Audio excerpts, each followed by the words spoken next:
Last ম্যাচটা আমরা যেভাবে খেলেছি আমার মনে হয় যে ছেলেরা ভালো মোমেন্টাম পেয়েছে এবং কনফিডেন্সটাও আমাদের আসছে। তো আই হোপ দ্যাট এইখানে আমরা শেষটা ভালোভাবে করতে পারি এবং ইনশাআল্লাহ আমরা ভালো খেলার চেষ্টা করব। এই মোমেন্টে তো আসলে নতুনভাবে ভাববার আসলে কোনো সুযোগ নেই। আমরা যে প্ল্যানে খেলতেছি সেভাবেই খেলার চেষ্টা করব। বাট হোপফুলি আমাদের মিডল অর্ডারে ক্লিক করলে হয়তো আমরা আরও ভালো খেলতে পারবো। বাট আমার মনে হয় যে এই মুভমেন্টে আমাদের খুব বেশি চেঞ্জেস আসলে নাইও করার মতো, অপশনও নাই বাইরে। কারণ আপনারা হয়তো প্রথম ম্যাচের কথা অনেক কথা বলতেছেন, আসলে আমাদের বেঞ্চে তো আসলে ওরকম প্লেয়ার, মিডল অর্ডার প্লেয়ার ছিল না। যে একটা ব্যাটসম্যানই ছিল সেটা নাইম ছিল, এছাড়া আমাদের আসলে কাউকে খেলানোর মতো অপশন ছিল না, জাকির ইনজুর ছিল। তো আমাদের যে স্ট্রেংথ আছে সেই স্ট্রেংথে আমরা যাব।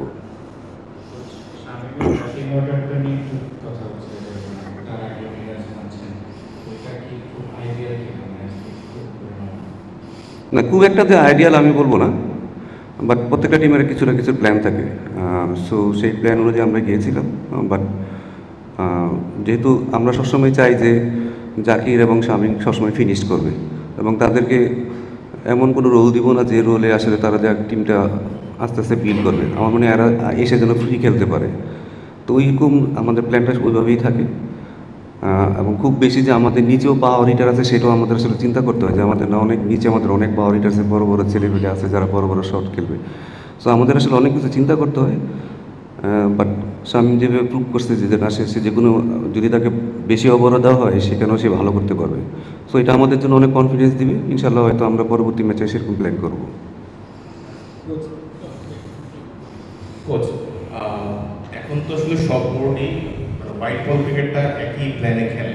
তো আমাদের দেখা যাচ্ছে যে দুই ফর্মেটে দুজন ডিফারেন্ট ক্যাপ্টেন, অ্যান্ড ওয়ান ডেতে লিটনের জায়গাটা ফিক্স না এখন। আর টি-20তেও মিরাজের পারফরমেন্স ঠিক আশার রেঞ্জের না, আপনি বললেন যে আইডিয়াল সিনারিও না। তো দুই ফর্মেটে দুই ডিফারেন্ট ক্যাপ্টেন যাদের অন্য ফর্মেটগুলোতে জায়গা নিশ্চিত না, এটা আসলে টিমের জন্য কতটা চ্যালেঞ্জিং, অ্যান্ড এটা আপনারা কীভাবে কোপ আপ করেন? দেখেন, আমাদের যে সিচুয়েশনে আমাদের সবসময় চ্যালেঞ্জের মধ্যে থাকতে হয়। আমাদের অনেক কিছু আসলে মেনে নিতে হয়, অনেক কিছু আমাদের যেটা আসলে টিমের জন্য সুইটেবল না, বাট তারপরও আমাদের আসলে ওগুলো মেনে নিতে হয়। এবং আমাদের আসলে আপনি আমাদের যে প্লেয়ারগুলো দিবেন তাদের মধ্যে আমাদের বেস্ট আউটপুটটা নেওয়ার চেষ্টা করি আমরা। এখানে তো আমাদের অনেক কিছু করারও নাই, চাইলেও আমরা করতে পারি না। আমার কাছে যে বেস্ট 15টা প্লেয়ার থাকে সেখান থেকে আমরা বেস্ট কীভাবে আউটপুট নিতে পারি। এখন কে কোন ফরম্যাটে আছে কীভাবে না আছে সেটা আসলে খুব ডিফিকাল্ট। বাট এটা একটা যদি ভালো একটা স্ট্রাকচার ওয়েতে আসে আমার মনে হয় যেটা আমাদের জন্য অনেক বেটার হবে। কারণ আপনি যদি খেয়াল করে দেখেন শ্রীলঙ্কা টিমের খুব বেশি ধরুন টেস্টের থেকে ওয়ানডে কিন্তু ব্যাটিং অর্ডার খুব বেশি চেঞ্জেস নাই, বাট টি-20তেও কিন্তু খুব বেশি চেঞ্জেস নাই। আমাদের কিন্তু কন্টিনিউ চেঞ্জেস করতে হয়, 5টা প্লেয়ার যায় আবার 5টা প্লেয়ার আসে, 1-2 দিনের মধ্যে তাদের কিন্তু টিমের সাথে কোপ আপ করতে হয়। সো আমাদের খুব বেশি যে লাক্সারিয়াস হওয়ার মতো আসলে সুযোগ নেই, বাট চেষ্টা করবো টিমটা যেন একটা ভালো স্থিতিশীল পরিস্থিতি আসে, যেটা আমাদের টিমের জন্য অনেক কাজে দেবে। কোচ, আমরা দেখলাম যে আসলে ওয়ার্কলোড ম্যানেজমেন্টটা আপনারা বেশ গুরুত্বের সঙ্গে দেখছেন। তাসকিনকে রেস্ট দিয়ে খেলানো হচ্ছে। এই ম্যাচে তাসকিনকে বা উইনিং কম্বিনেশন ব্রেক করবেন কিনা, আর প্রতিপক্ষকে নিয়ে কী ভাবছেন? দ্বিতীয় টি-20টা আমরা খুব ডমিনেট করে যেতাম, কলম্বোতে এসে আসলে প্রতিপক্ষকে নিয়ে কী ভাববেন? দেখুন, কোনো টিমই তো চাইবে না তার উইনিং কম্বিনেশনটা ভাঙার জন্য, এটা নর্মালি সবাই করে থাকে। বাট আমাদের ছেলেদের দিকেও তাকাইতে হয় অনেক সময়, কারণ ছেলেরাও ইনজুরি থেকে অনেকে আসছে, অনেকে ওয়ার্কলোডটাও আমাদের খেয়াল করতে হয়। কারণ আমাদের পেস বোলারদের ফিট রাখাটা আমাদের জন্য খুব জরুরি। আর যেভাবে এবার ধরেন টানা শিডিউল ছিল, এখান থেকে আসলে ছেলেদের প্রতিদিন ম্যাচ খেলানো আসলে আমাদের জন্য অনেক ডিফিকাল্ট হয়ে যায়। তো আসলে টিমের সব দিকে ব্যালেন্স করে আমাদের চলতে হয়। এটা হয়তো আপনারা বাইরে থেকে হয়তো বুঝবেন না, বাট আমাদের কাছে মনে হয় আমাদের অনেক কিছু ব্যালেন্স করে চলতে হয়। সো এই কারণে আসলে আমাদের প্লেয়ারদের সেফটিটাও তো আমার দেখা দরকার। এখন তাসকিনকে যদি আপনি টানা খেলাতে থাকেন, ওর একটা বড়সড় ইনজুরি থেকে আসছে, সে যদি আবার খেলে তার যদি আবার ইনজুরি, তখন দেখা গেলো একটা ম্যাচের জন্য হয়তো তাকে 1 বছর বসে থাকতে হইতে পারে। তো আমাদের সব দিকে ম্যানেজ করে চলতে হয়। এই কারণে আমি বলবো যে আসলে টিমের যেটা বেস্ট কালকে হবে সেটার দিকে আসলে আমরা খেয়াল রাখবো। প্রতিপক্ষ দেখুন, আমাদের এখন তো অলরেডি পুরো সিরিজটা প্রায় শেষের দিকে। এখন প্রতিপক্ষ নিয়ে আসলে তো চিন্তা করার আগে আমি মনে করবো যে লাস্ট ম্যাচে কী করছি সেটাও আসলে খুব বেশি গুরুত্বপূর্ণ না। কালকে আমরা যেন তাদেরকে হারাতে পারি সেই স্ট্র্যাটেজি নিয়ে আমাদের যেতে হবে, সেটা হচ্ছে বেশি ইম্পর্টেন্ট, এবং তার জন্য আমাদের যা যা অস্ত্র নিয়ে যাওয়া দরকার সেটা নিয়ে আমরা নিয়ে যাব। সালামুন ভাই, দুই সিরিজ আগে আসলে শেখ বাহিনী ভারতের সিরিজ ছিল একটা সিরিজে, নাসিম আমাদের টি-টোয়েন্টি ভালো করছে বিভিন্ন সময়, আসলে তাদের খেলার মধ্যে কোনো পরিকল্পনা আছে কিনা, শেখ বাহিনী দিকে একটু আল্লাহকে বলবেন কিনা? আমি আপনাদের একটা আবার বলি যে দেখেন, আমাদের অনেক কিছু লাক্সারি করার মতো আসলে সুযোগ থাকে না, এটা আমাদের বুঝতে হবে। আমাদের অনেক সময় ব্যাটসম্যান শর্টেজ হয়, অনেক সময় বলার শর্টেজ হয়ে যায়। ধরুন সাকিব যখন ছিল তখন হয়তো আমাদের সেই লাক্সারি করার মতো সুযোগ ছিল, একটা এক্সট্রা বলার খেলাতে পারতাম, একটা এক্সট্রা ব্যাটসম্যান খেলাতে পারতাম। তো টিমের স্ট্রেংথের অনুযায়ী আমাদের আসলে সবসময় চলতে হয়। সো সেইভাবেই আসলে আমরা টিম সেট আপটা করি। আমরা জানি যে নাসিমকে খেলাইলে হয়তো আমাদের বেনিফিট হতে পারে, বাট তখন হয়তো আপনাকে তবে রিশাদকে বসাইতে হবে অথবা অন্য কাউকে বসাইতে হবে। তো সব দিকে ব্যালেন্স করে টিমের অপোনেন্টের উপর ডিপেন্ড করে আসলে আমাদের টিমটা সবসময় করতে হয়।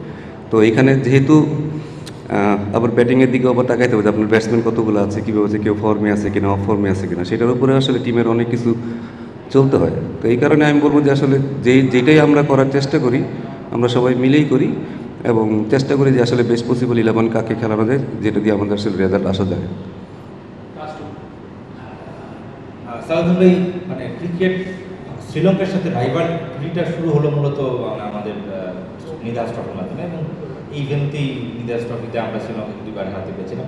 এই বিষয়গুলো নিয়ে কিছুটা মানে অনুপ্রেরণার মতো কাজ করে কিনা ক্রিকেটারদের, এগুলো নিয়ে আলোচনা হয় কিনা অন্তত ড্রেসিং রুমে কিংবা নিজেদের মধ্যে? দেখুন, অনুপ্রেরণা সবসময় আসলে আপনি যখনই ভালো খেলবেন, জিতবেন, তখনই আসলে অনুপ্রেরণা বেশি আসে। আমার মনে হয় যে লাস্ট ম্যাচটা আমরা যেহেতু ভালোভাবে খেলেছি, ভালো ম্যাচ জিতেছি, আমার মনে হয় যে সেটা একটা বড় অনুপ্রেরণা। হিস্ট্রিতে কী করছি সেটা আসলে খুব বেশি ম্যাটার করে না। আমি অ্যাজ এ কোচ আমি কখনো চিন্তা করি না হিস্ট্রি কী করেছি, কারণ কালকে যদি খারাপ খেলি তাহলে আমাদের খারাপই হবে। সো চেষ্টা করব যেন আমরা আগামীকালের ম্যাচটা ভালো খেলতে পারি, সব দিক দিয়ে যেন আমরা ব্যাটিং বোলিং ফিল্ডিং যেন সব দিক দিয়ে ভালো করতে পারি। সালাউদ্দিন ভাই, লিটন দাস আগের ম্যাচে খুব ভালো ব্যাটিং করলেন এবং তিনি আসলে খুব ভালো ক্যাপ্টেন্সি করেছেন। তার ফ্র্যাঞ্চাইজি ক্রিকেট কিংবা টি-20 ক্রিকেট ক্যাপ্টেন্সিটা আপনার হাত ধরেই কুমিল্লা ভিক্টোরিয়ান্সে। তার ক্যাপ্টেন্সিটা আপনি কেমন দেখেছেন? আর এত মানে যত সমালোচিত ছিল এবং যত প্রেশারে ছিল, সেখান থেকে এই ইনিংসটাকে আপনি কীভাবে মূল্যায়ন করেন? এখানে আমাদের দেশে ক্রিকেট খেলতে হলে আপনাকে সমালোচনা সহ্য করতেই হবে, এটাই স্বাভাবিক। বাইরের দেশের একটা ক্রিকেটার যখন ক্রিকেট খেলে, অস্ট্রেলিয়া বলেন মানে ইংল্যান্ড বলেন, তারা জিনিসটাকে অনেক এনজয় করে, ফান করে, এবং তারা যদি ব্যর্থ হয় তাদের জন্য কিন্তু অনেক অপশন থাকে। তারা অন্য একটা জব করতে পারবে, তারা যে কোনো জবই করতে পারবে। আর যদি জব নাও করে গভর্নমেন্ট কিন্তু তাকে ওই বেকার ভাতা দিবে। আমার দেশের ক্রিকেটারদের কিন্তু এই অবস্থা না। আমাদের ক্রিকেটের সাথে একটু এক্সট্রা প্রেশার চলে আসে অটোমেটিক, কারণ টিমে থাকা, টিমের বাইরে চলে যাওয়া, ফ্যামিলি চালানো, সব কিছু কিন্তু এই ক্রিকেটের উপরেই হবে। এই ছেলেরা কখনো যে বাইরে হয়তো কোনো চাকরি করতে পারবে না। সো ক্রিকেটটাই তাদের শখ, এখানে স্বাভাবিকভাবে আপনাকে একটু এক্সট্রা প্রেশার চলে আসে। বাট এখান থেকে বের হওয়ার আমরা চেষ্টা করতেছি কীভাবে আসলে আমরা এখান থেকে বের হতে পারবো, কারণ আমাদের বের হতেই হবে। তো চেষ্টা করতেছি ছেলেদের মেন্টালিটি যেন আরও বেটার হয়, তারা যেন ক্রিকেটটাকে একটু মজা করে, কারণ একটা ছোটোখাটো ব্যাপারে হয়তো তারা অনেক প্রেশারে চলে আসে। সিম্পল আপনার একটা লেখাতে হয়তো তাদের প্রেশার চলে আসতে পারে, বাট আমার মনে হয় যে এগুলোর থেকে তাদের ওভারকাম করতে হবে, শিখতে হবে তারা যেন এটা অনেক বেশি মজা পায়, ক্রিকেটটা খেলে যেন তারা এনজয় করতে পারে, সেটার দিকে আমাদের লক্ষ্য রাখতে হবে। ক্যাপ্টেন্সি আমি বলবো যে লিটনকে আমি সামনাসামনি যখন দেখি বা যখন ক্রিকেট নিয়ে কথা বলে, সে অনেক ডিপ চিন্তা করে। তো অ্যাজ এ ক্যাপ্টেনের আসলে অনেক ডিপ চিন্তা করাটা অনেক বেশি জরুরি।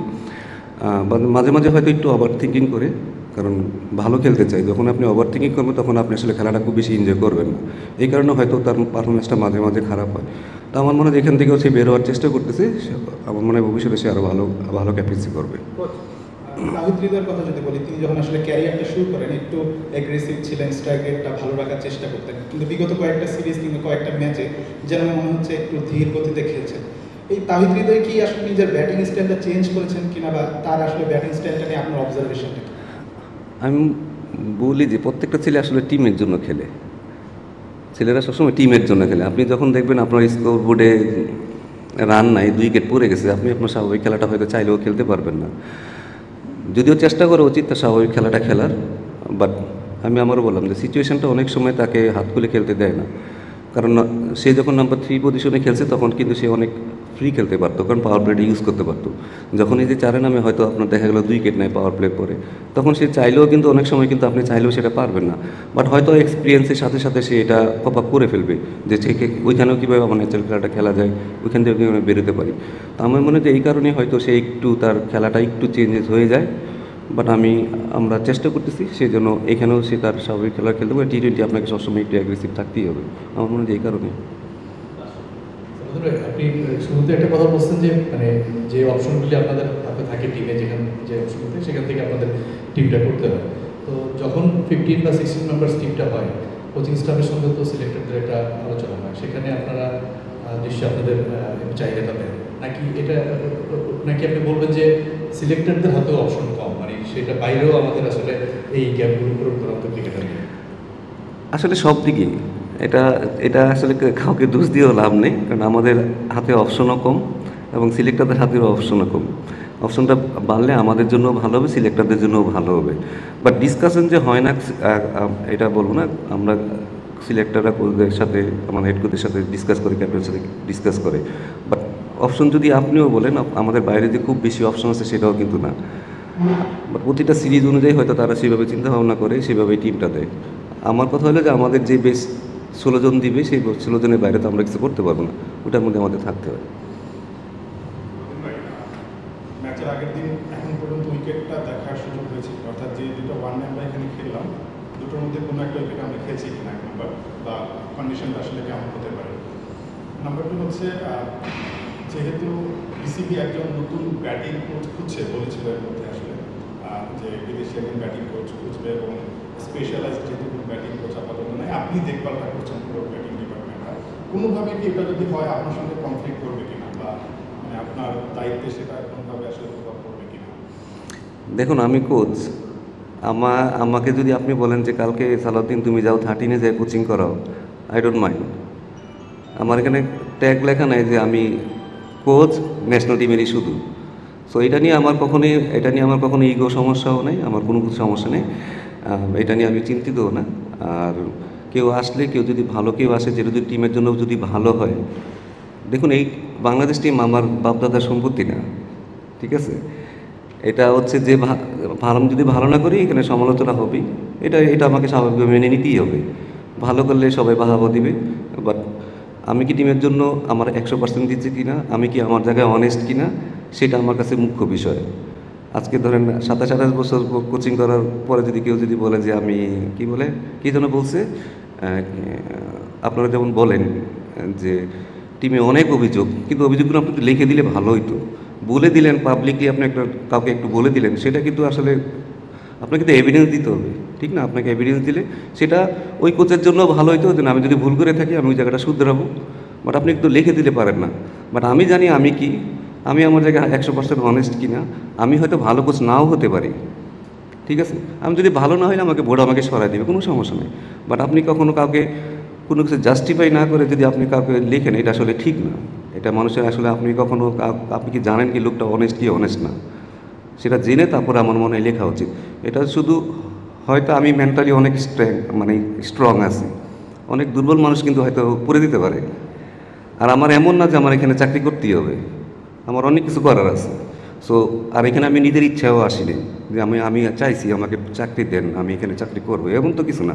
টিমের ভালোর জন্য আমার যেটা মনে হয়, টিমের বেস্ট যেটা মনে হবে, সেটা যদি সামান্য পরিমাণে যদি কিছু চেঞ্জ করা যায় তাহলে চেঞ্জ করার চেষ্টা করব। বাট এটাতে যদি খারাপ ভালো দিকে না। আর আমাদের তো এরকম লাক্সারি করারও কিছু নাই, টিম তো রেগুলার হাঁটতেছে। এর মধ্যে ফেভারিজম করে আমি কি লাভটা পাবো আপনি আমাকে বলেন? আমরা তো টিম তো এরকম না যে প্রতিদিন জিততেছি, ঠিক আছে একটা খেলায় দিলাম, তা তো না। আমরা তো নিজেরাই ভালো খেলতেছি না। এখন তো আমি অ্যাজ এ টিমের মেম্বার হিসেবে আমি তো চাবো টিমটা যেন ভালো করুক। So that's it.